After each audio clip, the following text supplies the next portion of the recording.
हाय, आप सभी का वेलकम है हमारे अपने यूट्यूब चैनल फिजियो क्लासेस पे। My name Manisha Saini. Today we will discuss about lever and lever system in human body. ये है अपने बायोमैकेनिक्स का न्यू टॉपिक। तो आइए डिस्कस करते हैं। Lever is a length of solid materials that is used to apply force to another object और right structure that rotate around a fixed point. मतलब it means lever is a length of solid materials. Lever क्या है? Solid materials की length है।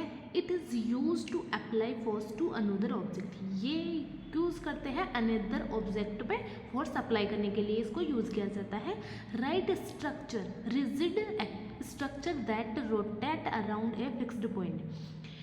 Rigid structure क्या करता है? Rotate करता है around a fix point. Lever has 3 parts. Lever के 3 पार्ट होते हैं। फोर्स, जिसको अपन एफर्ट भी बोल सकते हैं, रेजिस्टेंस जिसको लोड भी बोल सकते हैं, एक्सिस जिसको फलक्रम भी बोल सकते हैं। ठीक है, अब देखते हैं force arm, distance between force and axis. Force arm क्या होती है? Distance between force and axis. And resistance arm क्या होती है? Distance between resistance and axis. Arrangement of force arm and distance arm determine type of lever. जो force arm and resistance arm की जो arrangement होती है ये ही लीवर के टाइप को डिटरमाइन करती है।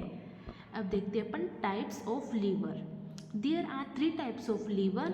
3 टाइप के होते हैं lever. First class lever, second class lever and third class lever. ठीक है, अब अपन देखते हैं first class lever. Axis located between force and resistance.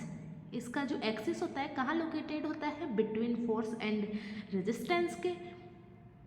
ठीक है, मतलब ये क्या बोल रहा है कि जो फलक्रम होता है ये लोकेटेड होता है बिटवीन लोड एंड एफर्ट के।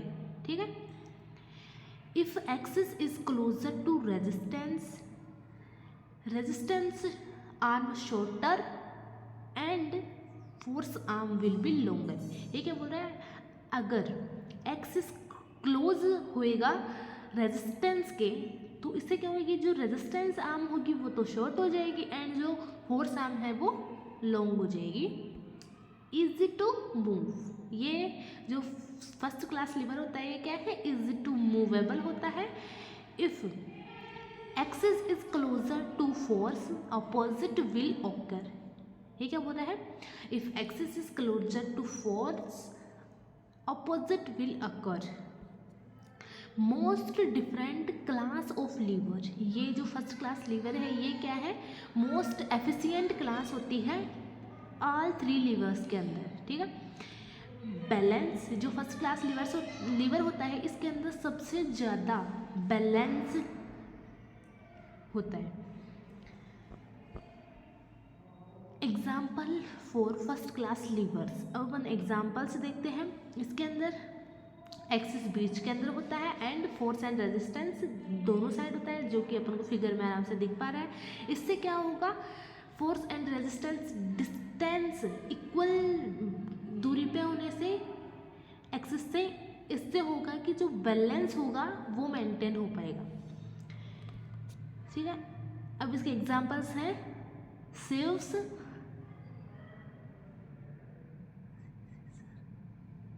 Scissors, hammer, removing a nail. ये इसके एग्जांपल्स हो गए। अब अपन एग्जांपल्स देखते हैं इन human body.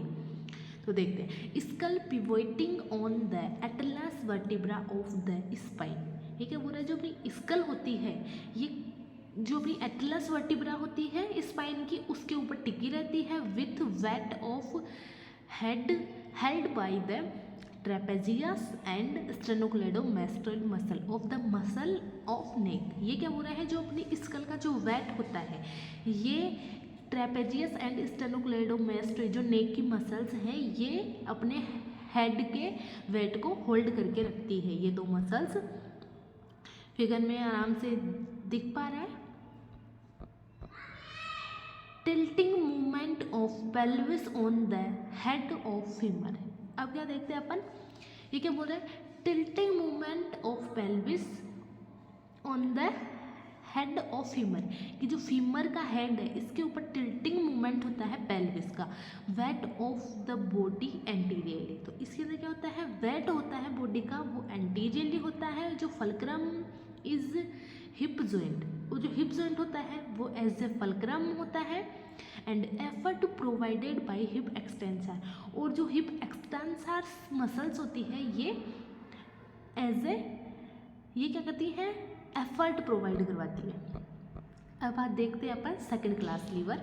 Access at one end, resistance in middle and force at another end. इसके अंदर क्या होता है, जो एक्सेस होता है वो एक एंड पे होता है और जो फोर्स है वो अनदर एंड पे होता है एंड जो रेजिस्टेंस होता है वो मिडल में होता है। तो इसको अनदर वे अपन कैसे बोल सकते हैं, इसके अंदर जो लोड होता है, load means resistance, resistance present होता है बिटवीन फल्क्रम एंड एफर्ट। ठीक है। Examples for second class lever. Second class lever के अपन एग्जाम्पल देखें तो अपन फिगर में देख पा रहे हैं। अब अपन एग्जाम्पल देखते हैं ह्यूमन बॉडी में सेकंड क्लास लीवर के। Action of all ball of the foot, metatarsophalangeal joint with the gastrocnemius and soleus muscles of the calf lifting the weight of the body which acting through foot during plantar flexion। ये क्या बोल रहा है, action of the ball of the foot with the gastrocnemius and soleus muscle of the calf lifting the weight of the body। जो अपनी काफ के अंदर जो गैस्ट्रोनीमियस एंड सोलियस मसल्स होती है ये क्या करती है, बॉडी का वेट बियर करती है, which acting through foot during plantar flexion. ये क्या होता है, ये कब होता है, ड्यूरिंग प्लांटर फ्लेक्शन। ठीक है। एंड पुशअप्स, ये दो एग्जाम्पल्स है बॉडी के अंदर सेकंड क्लास लीवर के। और फिगर में अपन देख पा रहे हैं थर्ड क्लास लीवर्स। अब देखो थर्ड क्लास लीवर क्या होता है, axis at one end, force in middle end resistance at opposite end. इसके अंदर क्या होता है, जो फोर्स होता है, जो एफर्ट होता है वो प्रेजेंट होता है बिटवीन लोड एंड फल्क्रम के। ठीक है। अनदर वे अपन क्या बोल सकते हैं कि जो एक्सिस होता है अनदर एंड पे एंड जो रेजिस्टेंस होता है वो अनदर एंड पे प्रेजेंट होता है एंड जो फोर्स होता है वो प्रेजेंट होता है एक्सिस एंड रेजिस्टेंस दोनों के बीच में। तो अपन इनको दोनों ही तरीक़ों से बोल सकते हैं कि ऐसे बोल सकते हैं कि फोर्स प्रेजेंट होता है एक्सिस एंड रेजिस्टेंस के बीच में, या फिर ऐसे बोल सकते हैं कि एफर्ट प्रेजेंट होता है फल्क्रम एंड लोड के। दोनों का मीन्स सेम ही है। सेकेंड पॉइंट क्या बोल रहा है, most common in the body. जो थर्ड क्लास लीवर होता है वो बॉडी में सबसे कॉमन होता है, ये ही जनरली देखा गया है कि अपनी बॉडी के अंदर थर्ड क्लास लीवर ही अधिकतर प्रेजेंट होता है। R1 पर speed. Example for third class levers जैसे बेसबॉल बात एंड ओपनिंग ए डोर, ये इसके दो एग्जाम्पल्स होंगे। इस फिगर में आप एकदम सही से दिख पा रहा है अपन को। अब अपन बॉडी के अंदर एग्जाम्पल देखते हैं। Action of biceps muscle as it lift a load in the hand while in pivoting elbow. ये क्या बोल रहा है कि जो बाइसेप्स मसल होती है ये जो जब लोड को लिफ्ट करती है तो क्या होता है, द हैंड विस्ट पिवोटिंग एल्बो। ठीक है।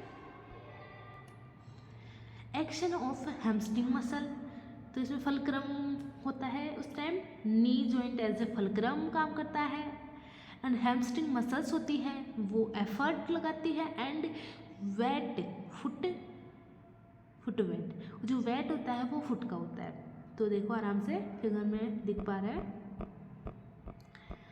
अब अपन देखते हैं mechanics advantage. Ratio between force arm and resistance arm.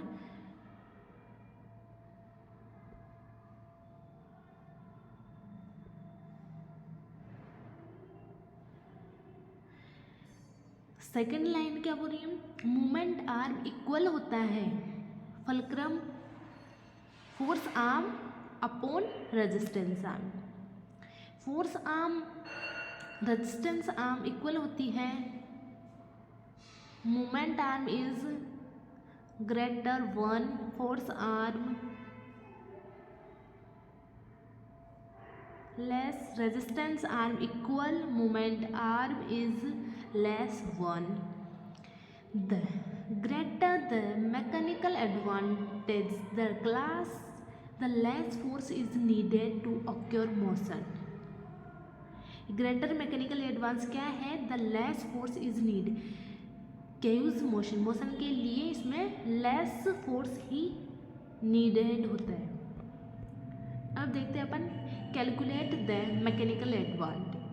A man is lifting 4 kilogram from his elbow. ये क्या बोल रहा है कि एक मैन है जो अपनी एल्बो से 4 किलो वेट को लिफ्ट करता है। Length of forearm up to weight is 15 centimetre और length of forearm up to weight is 15 centimetre है and length of the biceps muscle is 3 centimetre और जो बाइसेप्स मसल है इसकी length कितनी है 30 सेंटीमीटर। अब देखते हैं एथलीट इज डूइंग पुशअप। अब देखते हैं जो एथलीट होते हैं इज डूइंग पुशअप, वो पुशअप करते हैं। Distance from his toe to COG is 90 centimetre. Distance from his toe, उनके टो से जो COG की जो डिस्टेंस वो कितनी है 90 centimetre and toe to hand on pushup are 150 centimetre. वो जो टो टू हैंड पुशअप्स की जो डिस्टेंस होती है वो कितनी होती है 150 सेंटीमीटर। देखो फिगर में आराम से दिख पा रहा है। अब देखते हैं mechanical disadvantage. In third class lever due to the attachment of muscle close to the fulcrum much more force then load force should be provided to lift the weight। ये क्या बोल रहा है कि third class lever due to attachment of muscle closer to the fulcrum much more force than load force should be provided to lift the weight. कि जब अपन wait को अपनी यानी जब मूवमेंट आर्म लॉन्ग होती है तो अपन वेट बियर करते हैं तो वो वेट अपन को ज़्यादा महसूस होता है। जबकि जब कोई भी ऑब्जेक्ट अपन लिफ्ट कर रहे हैं तो उस ऑब्जेक्ट की अपने जो जॉइंट है उससे मूवमेंट आर्म शॉर्ट है तो वो ही वेट अपन को उठाने में इजी रहती है। तो ये बोल रहा है जैसे कि इसको एक साधारण वे में समझे तो क्या है कि जब अपन वेट को अपने हैंड के अंदर उठाते हैं तो क्या होता है वो वेट अपन को जब अपन अपनी एल्बो एक्सटेंडेड पोजीशन में हो और उस टाइम अपन अपने हैंड के अंदर कोई 5 किलो का वेट उठाए सीधा तो अपन को वो वेट ज़्यादा फील होगा। जबकि अपन वो ही वेट मतलब कि 5 किलो का वेट ही अगर अपन अपने आर्म पे मतलब एल्बो के प्रोक्सिमली अगर बांध के इसको उठाए तो ये ही वेट अपन को कम फील होगा। तो यही बोल रहा है कि अगर मूवमेंट आर्म लॉन्ग होगी तो अपन को जो लोड है वो ज़्यादा फील होगा एंड मूवमेंट आर्म शॉर्ट होगी तो लोड अपन को कम फील होगा, वही लोड अपन को कम फील होगा। अब देखते हैं lever in physiotherapy. A system of lever is the means by which the human body achieve movement and resilience. ये क्या बोलता है, जो लीवर सिस्टम होता है ये, इसका मीन्स क्या होता है कि ह्यूमन बॉडी इसके थ्रू अचीव करती है मूवमेंट एंड रेजिलेंस को। A knowledge of lever principle is so necessary for the understanding of a method to progression in strengthening muscle. जो अपने लीवर्स का नॉलेज अपन को क्यों ज़रूरी है, जो अपनी मसल्स होती है इनकी स्ट्रेंथनिंग करवाने के लिए, स्ट्रेंथनिंग प्रोसेस के लिए अपन को लीवर सिस्टम को जानना ज़रूरी होता है। As a strength of muscle increases the resistance और weight with is there overcome must be increased until such time as no further progression is possible or desirable। ये क्या बोला है कि अपन को ये लीवर सिस्टम जानना इसलिए ज़रूरी है कि इससे अपन को ऐसे पता चल जाएगा कि इस मसल को अपन को कितना रेजिस्टेंस प्रोवाइड करवाना है इसकी स्ट्रेंथनिंग के लिए, और कितना लोड अपन को देना है कि जिससे मसल की स्ट्रेंथ इंक्रीज हो जाए। इसलिए अपन को लीवर सिस्टम जानना ज़रूरी है। As the insertion of muscle constitute the effort factor are at fixed point in relation to the joint.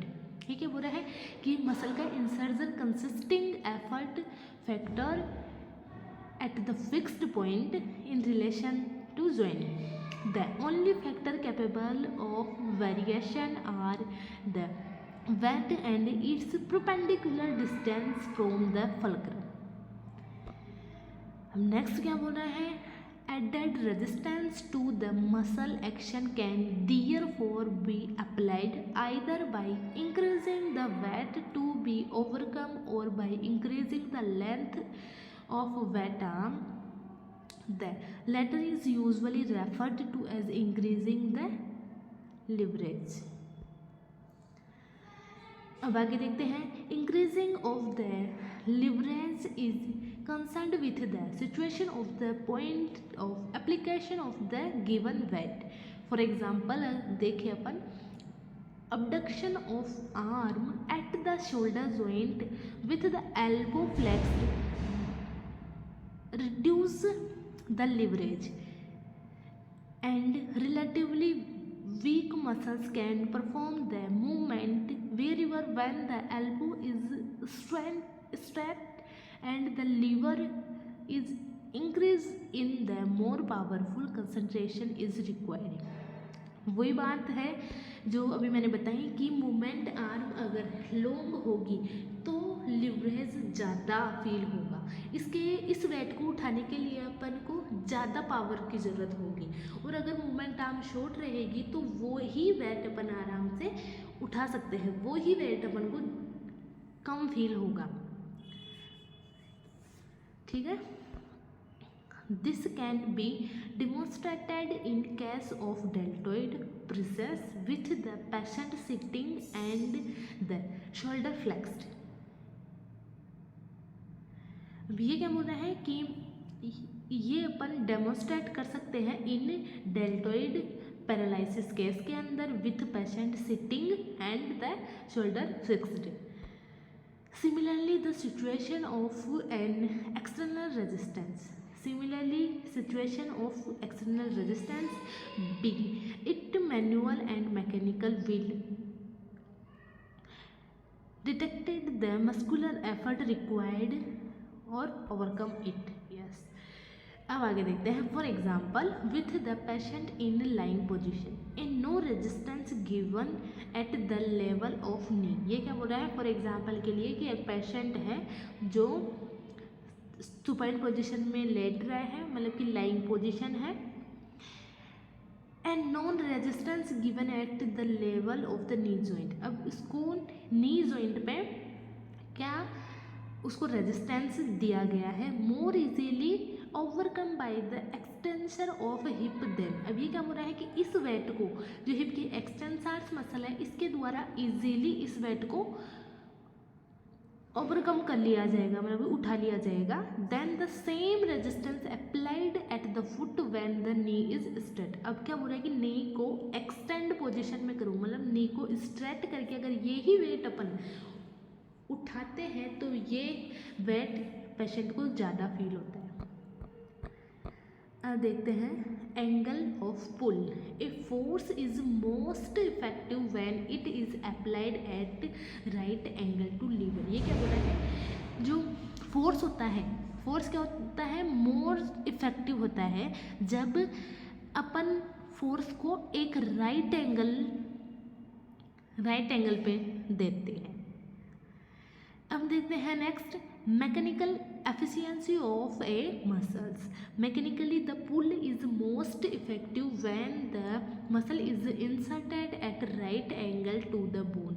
ये क्या बोल रहा है, mechanical the pull is most effective, pull effective होता है जब मसल का इंसर्जन राइट एंगल पे होता है बोन के। This efficiency is decrease as the angle of pull is reduce. ये एफिशिएंसी क्या करती है, जो पुल का जो एंगल है इसको डिक्रीज करती है, ठीक है।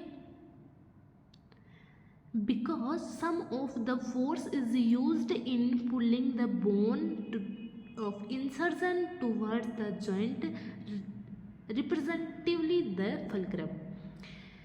अब आगे क्या बोल रहे हैं, this approximation of the articular surface has a stability effect upon the joint which is greater when the direction of the pull of muscle is longitudinal. Example, in the long axis of the bone is attachment. The mechanical efficiency of the muscle is also reduced when the angle of insertion is increased from the right angle.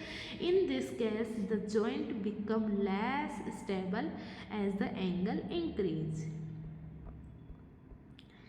अब देखते हैं पर efficiency of resistance.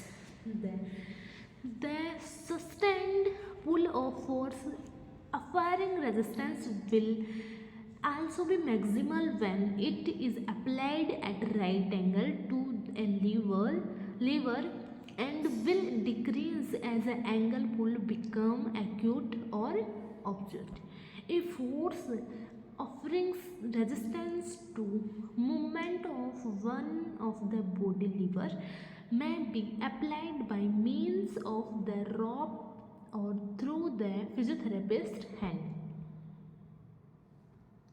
Last क्या बोल रहे हैं, the effect of this resist force is maximal when it is applied at right angle to moving bone during the occurring a movement when the angle of pull must vary. The right angle pull is employed at that part of the range in which the pull of the working muscle is most efficient.